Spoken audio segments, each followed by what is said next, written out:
Իմ շատ սիրելի ու պատվարժան Տավուշի հայրենակիցներին եւ ամբողջ հայ ժողովրդին ուզում եմ շնորհավորել գալիք ամանորի եւ Սուրբ Ծննդյան առթիվ։ Շատ եմ ուզում, որ գալիք նոր տարուն մենք լինենք միաբան, համերաշխ, հաշտ։ Այս ամեն ինչը, որ մենք տեսնում ենք վերջին ժամանակներում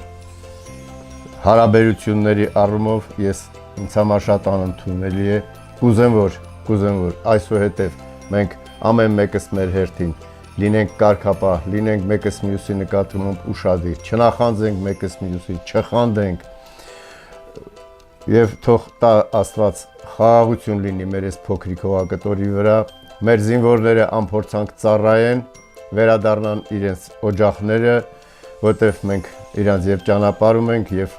հույսով ու հավատով սպասում ենք, որ ողջ առողջ կվերադառնան մեր երեխաները։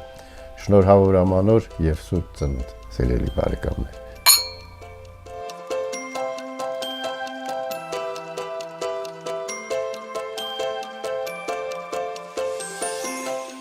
Նույն ցանկություններով ու մաղթանքներով կարող եմ նաեւ ես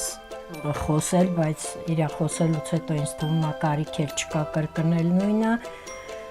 Միայն խաղաղություն եւ մեր հավատքը տանենք դեպի առաստված, որպեսզի լինենք միաբան, որպեսզի լինենք խաղաղասեր եւ մեր զինվորները